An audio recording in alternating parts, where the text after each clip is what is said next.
much, and hello everyone again. Now for a somewhat more technical subject. Christina was so kind to translate the title in Spain, so I hope it's just the same as in English. To give you a little bit of context, it was all said earlier this oral presentation session that typically with systems becoming more and more complex, finding the space to drill a large borefield is oftentimes difficult. And today I'm going to present you another solution than what was proposed with tilted boreholes. We have here an office building which is situated in Belgium, or 500 kilowatts in heating, 700 kilowatts in cooling. It's a rather big building. And we know that if we want to heat this building with shallow geothermal borefields, we need around 130 boreholes. But perhaps there is not enough space to drill this many boreholes, perhaps there is not enough budget, or perhaps it's just not financially ideal to do so. Imagine, and this was the case in our situation, we only had the space to drill 81 vertical boreholes, and we simulated the temperature profile, and I'm not going into detail on how you design geothermal borefields, but what you can see is a time simulation, the temperature axis, and our fluid crosses a temperature limits. These limits are based on regulatory reasons, and the maximum temperature was a technical reason since we wanted to use passive cooling. So, as you can see, this borefield was not able to heat and cool our building 100%, so we need a hybrid solution. We need to combine it with other technologies. And all the simulations I will show you were done with Geo-RIN. There are basically three different methodological approaches on how you can design a hybrid geothermal system. You want to find the ideal combination of different technologies, and one way to do it is to put so much load onto your ground that you stay, of course, within the limits, but you can also keep your ground balanced. This is the more conservative approach, so that there is no change in the long term. A more traditional approach is that you install a certain amount of ground source heat pump power, so that you are sure that within a certain simulation period you can always rely on this power, but you allow a certain imbalance. And a third, more novel approach is that you say, well, perhaps we're going to invest a little bit more, we're going to oversize our system a little bit in order to really extract or exchange as much energy as possible. Now let's take a look at what these three different methods gave for this office building. So as a first result, we found out that we can put 100 kilowatts of ground source heat pump, 150 kilowatts of passive cooling, and then we end up with this temperature profile, which is beautifully balanced, and we know that we can get 41% of geothermal heating and 72% of geothermal cooling. Now, this is very conservative because we have quite a lot of untouched potential in heating, so let's work that away by allowing some imbalance. And this is then if we optimize for power.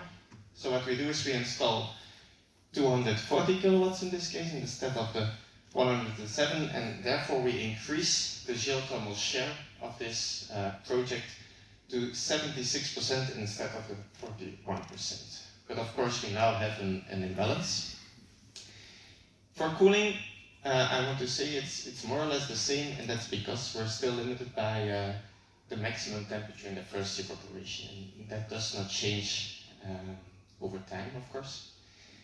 This system has 0% oversizing, meaning that if we now know that we install 200 kilowatts of our ground source heat pump, we need to install the remaining 300 and kilowatts for example, an air source heat pump. Now, this is traditionally where such studies stopped, but you can see that in the later years there is some more potential for allowing for passive cooling, and there is also some potential in the first years for some more geothermal heating. So what we can do is we can actually oversize our ground source heat pump and our passive heat exchanger to tap into that potential. And then we end up with this temperature profile. So as you can see here, we reach the maximum and minimum average fluid temperature in every year of the simulation period, So we're really using all the energy which is available in the ground. And we therefore go up to 86% instead of 76%, and for cooling even to 91%.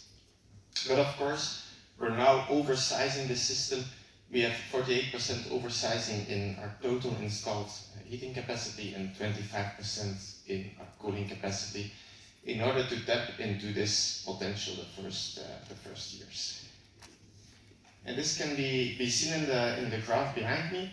So what you see here is basically due to the fact that we have an imbalance, year after year we can do other things with the ground. So since the ground cools down, year after year we can put more cooling load onto the ground, but year after year our geothermal heating potential, so to say, decreases. So you see that after 10 years of our 500 kilowatts installed ground source heat pump, we can only use 350 because the ground has cooled so much that we cannot use more of this power to stay within the limits.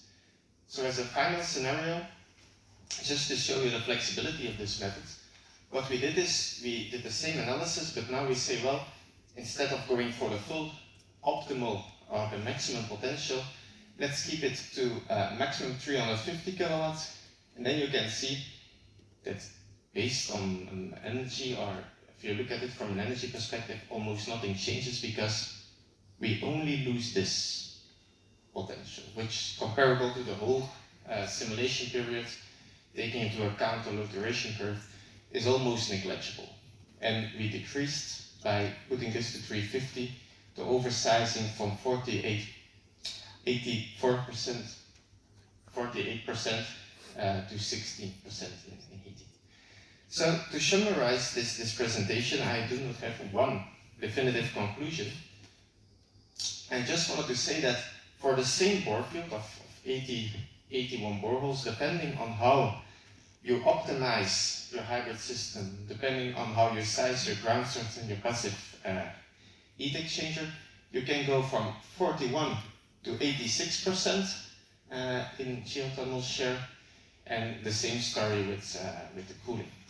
So this is just to say that geothermal design is not trivial, and it's important to think about it a couple of times, and that the final design on what the ideal solution is depends on economic parameters, but also sustainability goals, flexibility for the electricity grid, etc.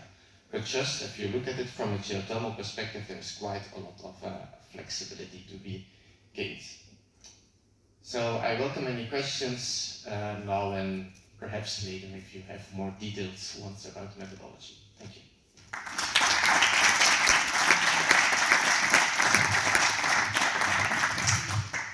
Thank you very much for your interesting presentation. Have you calculated how the efficiency of the system is impacted by the different usage scenarios? Not yet. We did this. The problem is if we want to do this, we really need part load efficiency data for the heat pumps. And I received them, but not yet when I did this thing. So that's the next goal, to take that into account. But it's important, yes.